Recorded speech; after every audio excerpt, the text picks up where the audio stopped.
Assalamualaikum warahmatullahi wabarakatuh. Kami dari Grup D Mata Kuliah Sistem Instrumentasi Medis dengan dosen pengampu Bapak Erwin Sutanto, STMSC, akan mempresentasikan mengenai differential pressure. Anggota dari Grup D terdapat 3 orang. Yang pertama yaitu saya sendiri, Nita Lutfia dengan NIM akhir 050. Yang kedua ada teman saya, Khaulia Zalda dengan NIM akhir 075. Dan yang terakhir adalah Dimas Putra Hidayah dengan NIM akhir 052. Pada kesempatan kali ini terdapat 5 pokok bahasan. Yang pertama yaitu prinsip kerja dari differential pressure. Yang kedua yaitu elemen-elemen yang terdapat pada differential pressure. Yang ketiga yaitu metode instalasi. Yang keempat adalah kelebihan dan kekurangan. Dan yang kelima adalah contoh produk di pasaran. Yang pertama yaitu prinsip kerja. Differential pressure merupakan alat yang dapat mengukur aliran fluida baik cair maupun gas berdasarkan perbedaan tekanan di dua titik. Alat ini memanfaatkan prinsip hukum Bernoulli. Seperti pada gambar di samping dilihat adalah skema gambar dari differential pressure. Prinsip kerjanya, alat ini akan memandu aliran ke dalam suatu penghalang aliran yang mempunyai lubang dengan diameter yang berbeda dengan diameter pipanya, sehingga menyebabkan perubahan kecepatan aliran atau flow velocity dan juga tekanan pressure antara sisi upstream dan juga downstream dari penghalang. Dengan mengukur perubahan tekanan tersebut, maka kecepatan aliran dapat dihitung. Yang kedua yaitu elemen yang terdapat pada differential pressure. Terdapat 3 jenis elemen yang terdapat pada differential pressure. Yang pertama yaitu tabung venturi dan juga orifice plate. Yang kedua yaitu pneumotachometer. Dan yang ketiga adalah pitot tube. Yang pertama yaitu tabung venturi dan orifice plate. Tabung venturi bekerja dengan mengukur perbedaan tekanan di dua lokasi yang berbeda.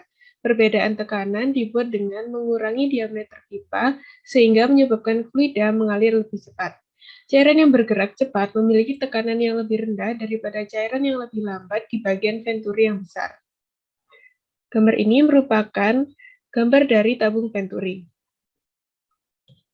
Yang kedua yaitu orifice plate, merupakan suatu plat berlubang yang dimasukkan ke dalam pipa dan ditempatkan secara tegak lurus terhadap flow stream. Ketika fluida mengalir melewati orifice plate tersebut, maka menyebabkan peningkatan dari kecepatan dan juga penurunan tekanan. Perbedaan tekanan sebelum dan sesudah orifice plate digunakan akan digunakan untuk mengkalkulasi kecepatan aliran. Selanjutnya yaitu pneumotachometer. Pneumotachometer digunakan untuk pengujian fungsi paru, pengujian stres atau olahraga, perawatan pernapasan, pengukuran metabolisme, dan juga penelitian fisiologis terhadap manusia atau hewan. Alat ini juga dapat mendiagnosis beberapa jenis penyakit paru-paru seperti asma dan juga bronkitis. Pneumotachometer pada dasarnya merupakan sensor aliran yang mengubah aliran udara menjadi tekanan diferensial proporsional yang dibuat di sisi berlawanan dari lubang atau pembatasan saluran udara. Tekanan diferensial dapat diukur dengan menggunakan transducer pengukur regangan. Karena aktivitas pernapasan bersifat dua arah, diperlukan perangkat yang dapat mengukur aliran di kedua arah. Karena tekanan diferensial bisa positif atau negatif, aliran dapat diukur di kedua arah dalam flowmeter tekanan diferensial.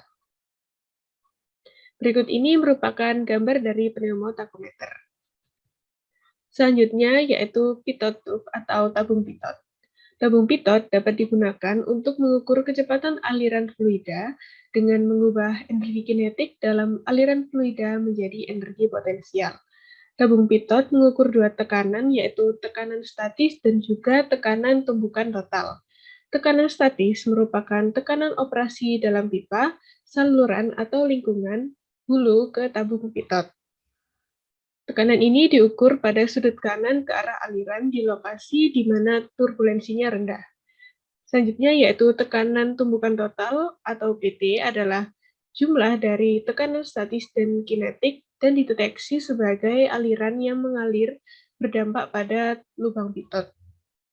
Untuk mengukur tekanan tumbukan, kebanyakan tabung pitot menggunakan tabung yang kecil Dan terkadang bentuknya juga seperti huruf L, dengan bukaan langsung terhadap aliran yang datang. Baik, selanjutnya instalasi dari differential pressure atau DP. Untuk proses instalasi, kita ambil contoh aja untuk DP itu misalnya kita ambil dari tipe SDP 800. Untuk cara instalasinya sebenarnya cukup simpel, mudah sekali, yakni untuk perangkatnya SDP 800 ini dihubungkan di antara saluran yang akan diukur laju alirnya. Lalu yang kedua tadi hubungkan perangkat SDP 800 ini ke komputer menggunakan kabel USB. Setelah ini tersambung, kita lihat ke monitor. Kalau memang fluidanya sudah mengalir, nanti laju alirnya akan langsung nampak di situ dari software ini tadi itu. Lalu selanjutnya ada kelebihan dan kelemahan dari differential pressure. Untuk kelebihannya, di sini ada biaya pengadaan awalnya rendah hingga sedang, lalu dapat digunakan dalam cakupan luas, yakni hampir semua fase fluida dan berbagai kondisi aliran. Selanjutnya, kelebihannya adalah memiliki struktur kokoh dan sederhana. Kekurangannya yakni hanya pressure drop-nya kadang sedang hingga tinggi. Baik, selanjutnya akan dilanjutkan oleh rekan saya. Baik, pada bagian ini kami akan membahas mengenai contoh produk yang menggunakan sensor differential pressure. Untuk produk yang pertama adalah sensor SDP 800.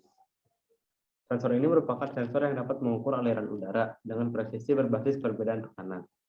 Untuk cara kerja dari perbedaan tekanan tersebut telah dijelaskan pada bagian sebelumnya. Nah, untuk sensor ini telah dilengkapi dengan Simosense sensor chip yang memiliki fungsi smart averaging dan juga mode pengukuran yang multiple. Sensor SDP 800 ini biasa digunakan untuk pengukuran HVAC, yaitu head ventilating dan air conditioner. Dan bisa juga digunakan untuk pemanas gas dan juga alat medis yang itu khususnya respirator. Jadi sensor ini digunakan pada alat-alat yang ukurannya sedikit lebih besar. Ya. Lalu untuk fitur daripada alat ini sendiri, dia ini memiliki fitur pengukuran yang dapat diukur secara triggered maupun continue. Jadi pengukuran itu bisa dilakukan secara terus-menerus. Dia akan memantau tiap daripada keluaran tekanannya, katakan per berapa detik. Nah, ataupun kita juga bisa mengaturnya agar trigger. Jadi baru melakukan pengukuran ketika ada suatu pemicu yang terjadi.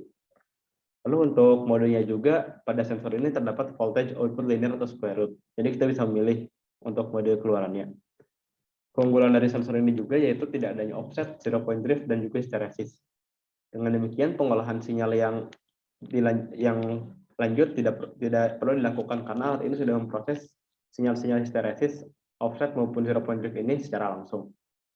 Untuk range pengukuran alat ini sendiri, dia memiliki pengukuran yang berkisar antara plus minus 500 pascal, yang mana ini merupakan jarak yang cukup besar ya. Dan juga akurasi daripada alat ini sendiri yaitu kurang lebih 0,1 pascal. Suhu pemakaian pada alat ini, yaitu alat ini bisa beroperasi pada suhu negatif 20 sampai 65 derajat Celcius. Untuk sambungannya, kita bisa menggunakan sambungan langsung ke sumber tekanan dengan menggunakan sealing O-ring. Yang menjadi hal unggulan daripada alat ini yaitu sensor ini memiliki teknologi Simosense. Jadi teknologi Simosense ini merupakan inter-integrated circuit yang merupakan teknologi yang lebih mutakhir dibandingkan dengan pengukuran menggunakan membran piezoresistif biasa. Jadi dengan adanya teknologi Simosense ini, hasil output yang dikeluarkan daripada alat ini telah diolah kembali dengan menggunakan chip-chip yang telah terintegrasi.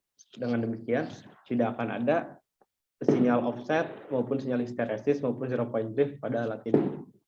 Hasil keluaran daripada alat ini.